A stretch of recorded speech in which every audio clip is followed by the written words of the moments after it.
Bonjour, on m'a demandé de traiter aujourd'hui l'histoire des vaccins anti-cancer. Je disais à notre présidente qu'à mon âge, j'aime pas trop qu'on me demande de parler du passé, j'aime bien parler de l'avenir, encore un petit peu, mais enfin je vais essayer de le faire quand même.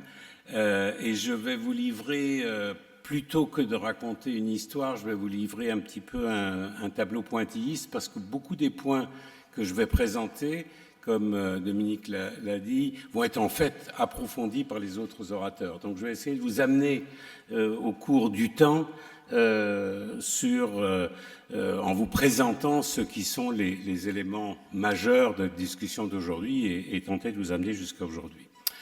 La vaccination, parce que je pense que si j'arrivais à faire marcher ce truc-là, ce serait formidable. Ah, il faut qu'il fasse un petit truc. Alors là, j'y vais.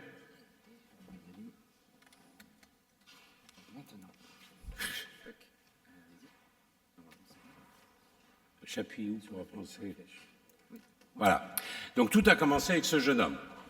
Il s'appelle Édouard Jenner et comme il travaillait en Angleterre à la fin du XVIIIe siècle, il y a plus de 200 ans, c'est l'histoire de la vaccination dont je vous parle là. Il avait remarqué que les garçons vachés, dans une époque où il y avait une maladie effroyable qui s'appelait la variole, qui tuait les enfants, les adultes de façon effroyable, que les vachés faisaient une variole atténuée, dont il guérissait tout à fait, et que les vaches avaient des pustules, hein, et il faisait une maladie qui était aussi tout à fait contrôlable.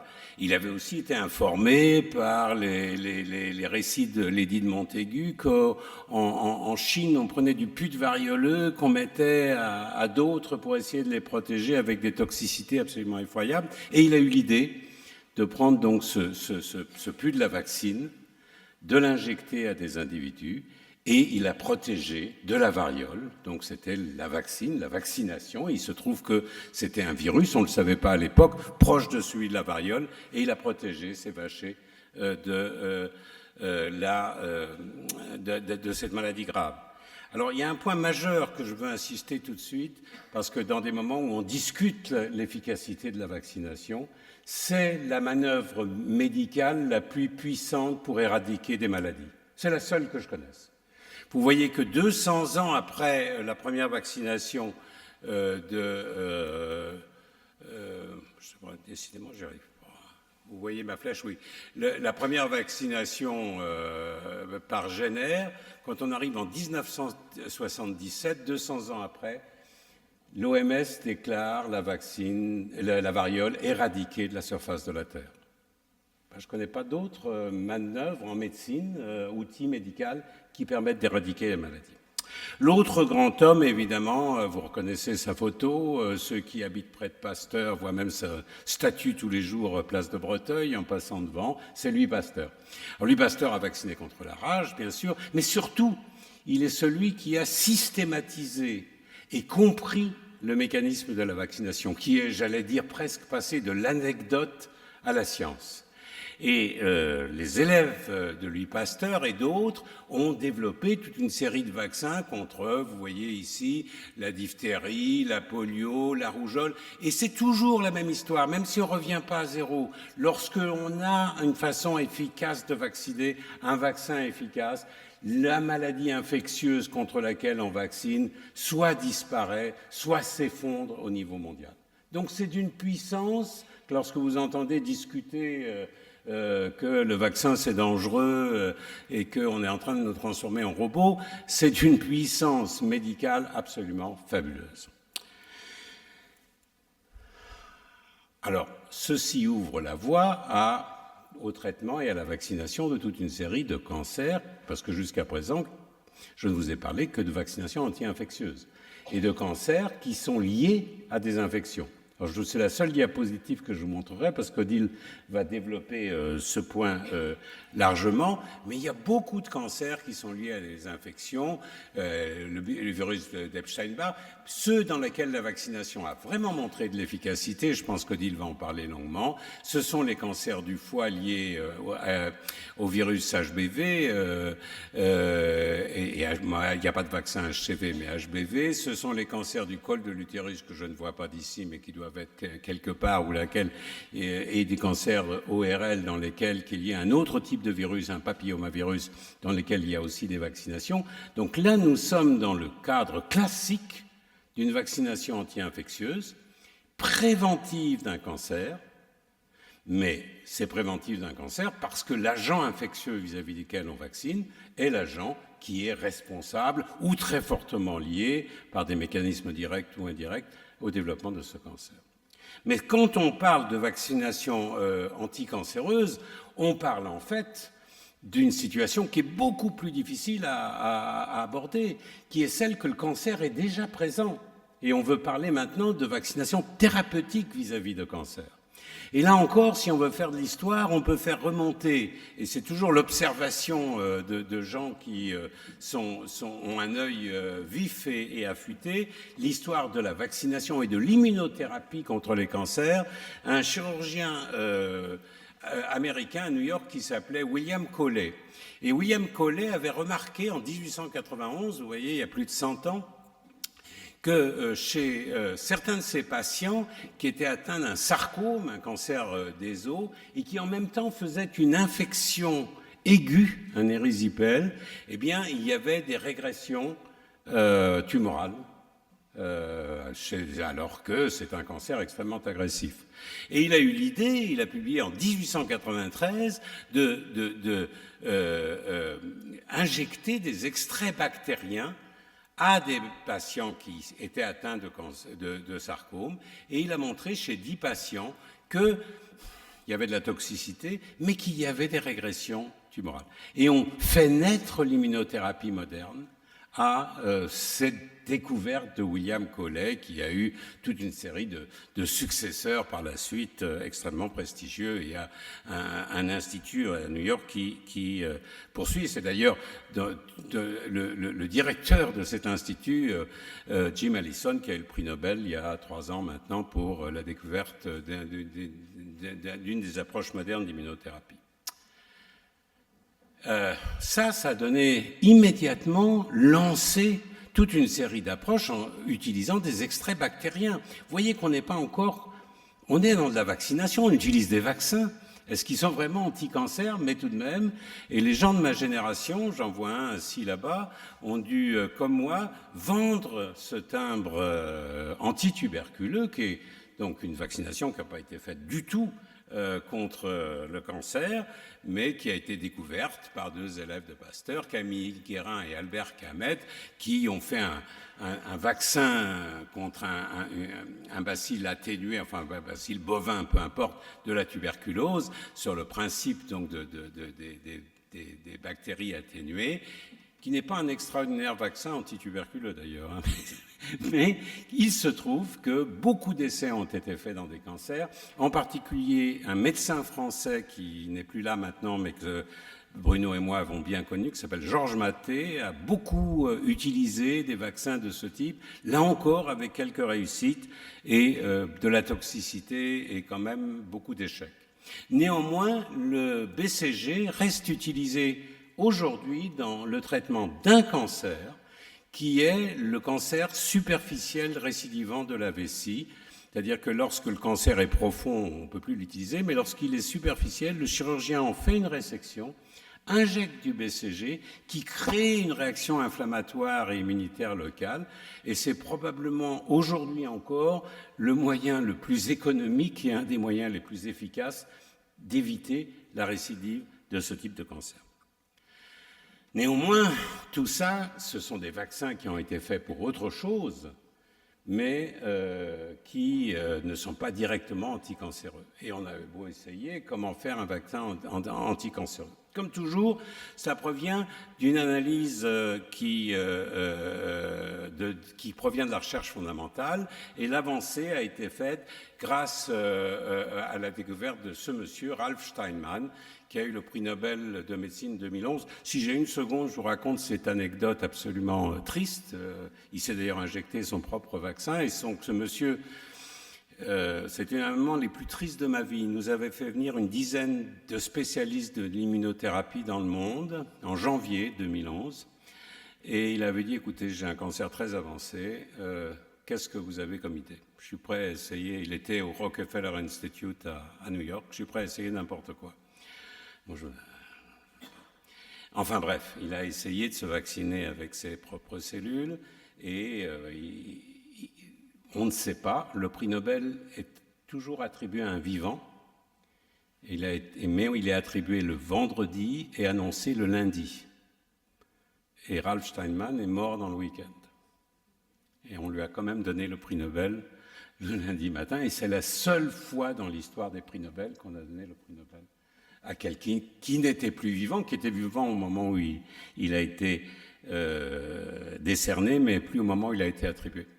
Alors, ce Ralph Steinman, qu'est-ce qu'il a découvert? Il a découvert un nouveau type de cellules qu'il appelait cellules dendritiques. On comprend très bien pourquoi. Ce sont des cellules qui ressemblent à des neurones, mais sans axones. Vous voyez, ils ont des grands dendrites, là.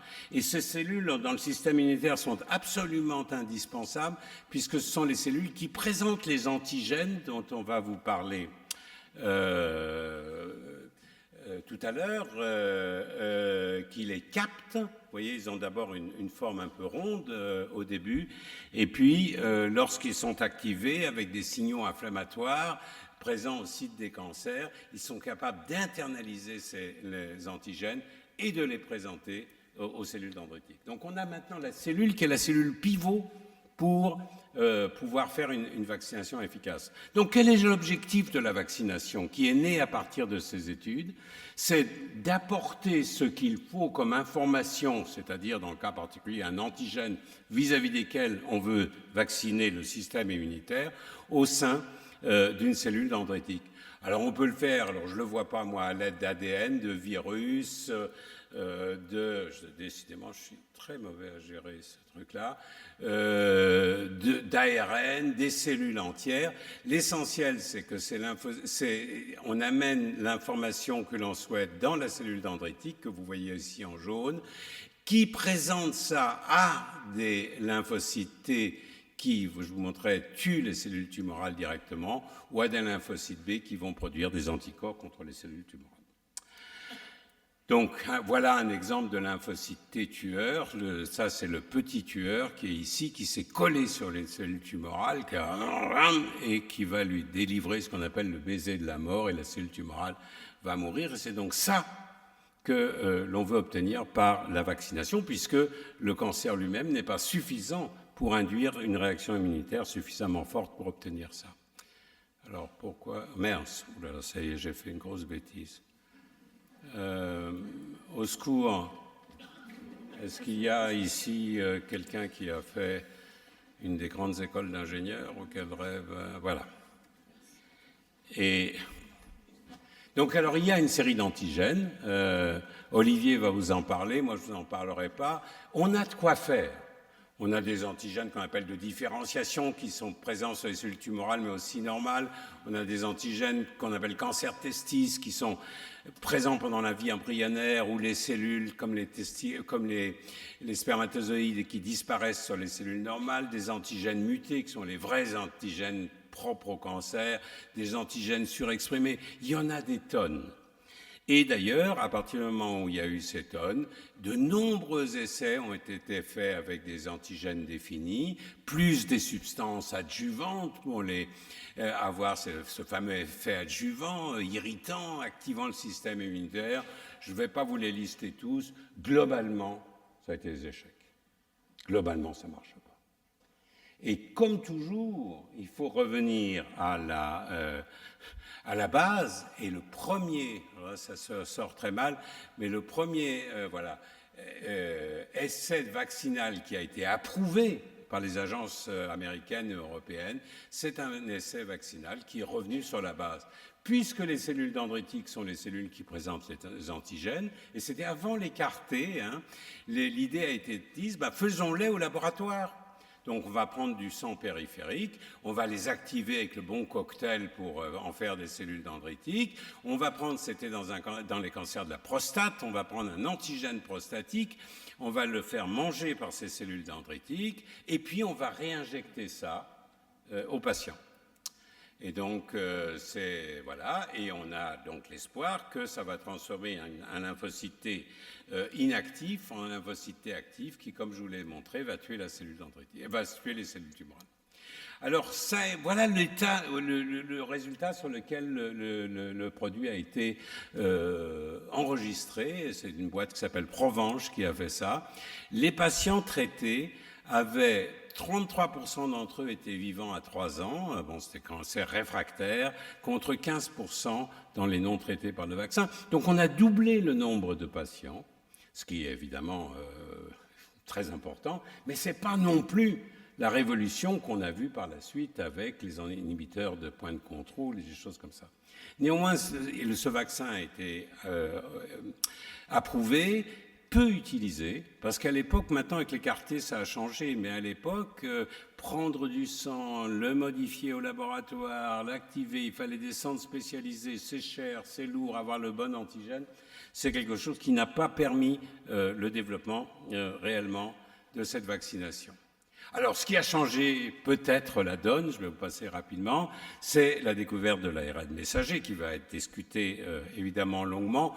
Et bien entendu, cocorico, l'ARN messager en partie a été découvert par des Français. François Gros, qui nous a quittés, comme vous le savez, il y a quelques jours. Et qui... Alors, ce qui est terrible, je dirais presque, c'est le seul dans cette bande qui n'a pas eu le prix Nobel. François et Sidney Brenner, Jacques Monod, François Jacob, comment il s'appelle, Wally Gilbert ont eu le prix Nobel, et François Gros, qui a vraiment été celui qui a fait cette découverte, ne l'a pas eu. Bon, c'est la vie, il est devenu secrétaire perpétuel de l'Académie des sciences, directeur de l'Institut Pasteur, etc. Alors, l'ARN messager, qu'est-ce que c'est ? Il y a l'information génétique qui est dans l'ADN de chacun de nous, qui doit donc faire des protéines, qui sont celles qui font la structure de la cellule, les médiateurs entre les cellules, etc., qui sont les supports, effectivement, de la vie organisée. Et entre les deux, il y a une molécule qui s'appelle l'ARN, qui transcrit ce qui est dans nos gènes, qui reste plus ou moins immuable avec les mutations, en quelque chose qui est de courte durée ici, qui permet ensuite d'être copié en protéines. Donc cette découverte, une fois qu'elle a été faite, elle a donné lieu à beaucoup de tentatives d'application. Et si vous regardez, la première tentative de vaccination anticancéreuse utilisant l'ARN messager a été faite en 1995. Il y a donc plus de 25 ans maintenant. Ce n'est pas quelque chose de la semaine dernière. Mais comme je vous l'ai dit, c'est un ARN à courte vue, oui, et à courte vie aussi. Et donc, quand on l'injecte, il disparaît très vite. Et pour pouvoir en faire un médicament, il était absolument indispensable, je pense que Steve va en reparler plus longuement, de le stabiliser, de faire qu'il existe. Et là, je peux vous annoncer 6 mois à l'avance que le prochain prix Nobel de médecine, Karina, va avoir, est la personne qui a réussi à finalement faire ce travail de caractérisation, de stabilisation de l'ARN, qui a permis donc d'avancer et d'arriver avec les premiers vaccins ARN approuvés pour le Covid par les gens de Moderna et Ugur Sahin et Özlem Türeci à Mayence.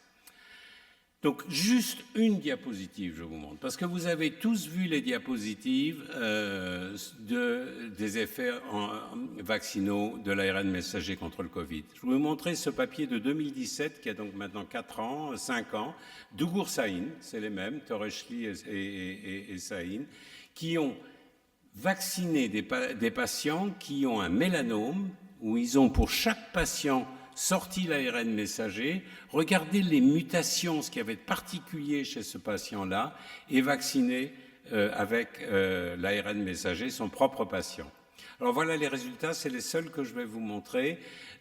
Ici, il mesure le nombre de récidives, ce sont des mélanomes qui récidivent souvent, le nombre de récidives par rapport aux années précédentes.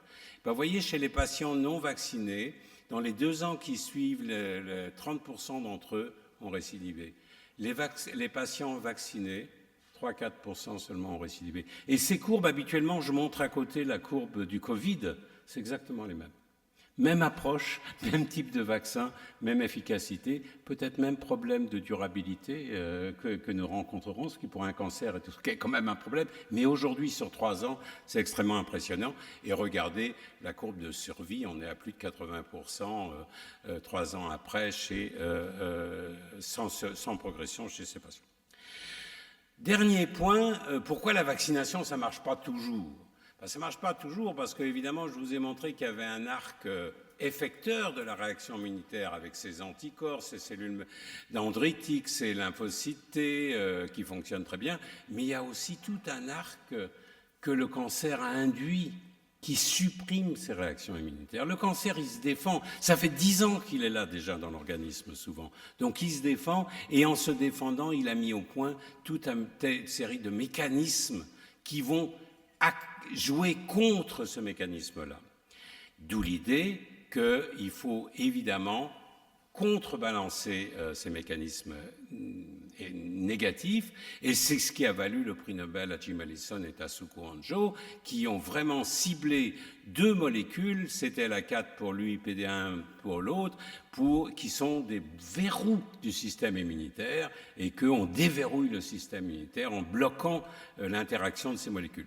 Juste un mot pour dire que CTLA4 n'a pas été découvert par Jim Allison, je le dis toujours, mais par Pierre Goldstein, que nous connaissons bien, qui était à Marseille à ce moment-là, qui a décrit et découvert CTLA4. Il a découvert des gènes qui étaient exprimés dans des lymphocytes T cytotoxiques, des CTL, Cytotoxic T lymphocytes, qu'il appelait 1, 2, 3, 4, 5, 6, 7, et donc CTLA4, mais l'homme qui a vraiment fait la démonstration en cancérologie, c'est évidemment Jim Allison. Et donc, ce qui se passe aujourd'hui, c'est qu'on fait des vaccins maintenant, mais dans les conditions les plus efficaces possibles, en les combinant avec ces bloqueurs, ces antibloqueurs, de façon à augmenter au maximum la réaction immunitaire. Donc voilà ma dernière diapositive. Où en est-on aujourd'hui ? Eh bien, on a une nouvelle plateforme vaccinale. Vous voyez qu'elle n'était pas si nouvelle, ça fait 25 ans qu'on l'a, mais qui est en train d'être rénovée aujourd'hui. Il y a de nouvelles cibles antigéniques qui sont découvertes au fur et à mesure. Il y a cette modulation des arcs inhibiteurs de la réaction immunitaire pour augmenter l'efficacité vaccinale. Et puis, il y a la compréhension que nous avons de quelles sont les cellules qui sont véritablement actives contre les cancers et de tenter de cibler ces cellules. Et je suis confiant qu'après de nombreux échecs, la décennie qui s'ouvre va voir probablement la vaccination prendre un certain niveau de place dans le traitement des cancers. Et je vous remercie de votre attention. Des questions, des commentaires? Merci. Merci pour cette démarche. C'est utilisé l'immunothérapie, peut-être pas systématiquement dans les mélanomes. C'est selon le degré de la maladie, sans doute. Oui. Excusez-moi, voilà, merci. C'est utilisé de plus en plus systématiquement, sauf lorsqu'on n'en a pas besoin, parce que quand la maladie est très bien circoncise, bien petite, et qu'il suffit, l'acte chirurgical suffit, c'est pas la peine d'utiliser l'immunothérapie. Mais l'immunothérapie a vraiment complètement révolutionné la prise en charge du mélanome. Parmi les cancers qui ont le plus bénéficié de l'immunothérapie, le mélanome se classe certainement au premier rang. Bonjour Hervé, on se connaît depuis très longtemps. Dis-moi, c'est juste pour être un peu précis, ce dont tu viens de nous parler là, on parle de vaccin. Mais c'est une stimulation de la réponse immune, ça ne protège pas du cancer qui va venir. Bah, sauf ce dont on va parler, Odile. Bien sûr, mais moi, je me suis focalisé sur la vaccination thérapeutique, qui est celle qui finalement intéresse beaucoup les gens qui traitent ou qui ont un cancer, et qui donc est dans l'objectif d'accompagner les autres approches thérapeutiques pour induire une réaction immunitaire à long terme. Alors, quand tu dis que ça ne protège pas d'un cancer à venir, je dirais que l'objectif, c'est tout de même de tenter de protéger contre des cellules métastatiques qui seraient parties et qui dormiraient dans un coin. Et si on vaccine bien, ça les empêcherait. C'est un peu l'approche, tu as vu des récidives de mélanome que Ugur Sahin a traité avec son ARN messager, qui fait que ces cellules ne peuvent plus s'implanter et faire leur travail de métastase. Donc, in fine, c'est fait pour protéger, pour aider à se débarrasser du cancer qu'a le patient ou la patiente, faire que ses propres métastases ne se développent pas. Et pour l'instant, un vaccin propre à beaucoup de cancers différents qui ne soit pas lié à un agent infectieux, c'est encore à venir. Je veux bien juste une petite question. On a vu ce que vous nous avez montré sur le mélanome. Pourquoi ça n'a pas été plus vite et plus loin avec ces approches-là? Parce que ça paraît quand même très intéressant. Peut-être notre collègue de Zurich va nous en parler. Alors, je pense que ça va aller beaucoup plus vite. Je pense qu'il y a eu beaucoup, quand même, je dois dire, de la communauté de questionnement par rapport à ça. Comme toujours, il y a des moments où c'est le bon moment ou pas. Les années 90, les anti-checkpoint explosent. On a l'impression qu'on va pouvoir tout traiter avec des anti-CTLA4 et des anti-PD-1, que véritablement le mélanome est le prototype de ça, mais aussi les cancers du poumon, les cancers du rein. Il y a tout d'un coup des cancers très agressifs. On passe à 70-80% de taux de réponse chez des patients métastatiques. Donc c'est ça qui est le mainstream. Deuxièmement, c'est une approche qui était considérée, aujourd'hui ça change, mais extrêmement chère. Pour chaque patient sortant de l'ARN, c'est vraiment de la médecine personnalisée au type parfait du terme. On injecte le patient, et donc les gens disaient ça ne peut pas être une approche véritablement qu'on va faire à l'échelle mondiale. Le Covid a démontré que l'ARN c'est très facilement gérable. Ce qu'on n'avait pas en tête, on avait l'impression, et en plus on avait tous l'impression que l'ARN, on est tous des élèves de François Gros, on souffle dessus, ça disparaît. Donc en faire un vaccin qui soit vraiment solide, ça paraissait encore un petit peu dans le rêve. Donc, mais Ugur Sahin a continué, et d'autres, Moderna aussi, peut-être d'autres boîtes aussi. Aujourd'hui, ça c'était, je peux vous dire que moi je connais bien Ugur. C'est publié en 97, mais ça fait 20 ans qu'il est dessus. Et au début, il y avait peu de résultats, justement à cause... C'était presque plus des problèmes technologiques que des problèmes vraiment conceptuels. Et là, je pense que ça va changer à partir de maintenant.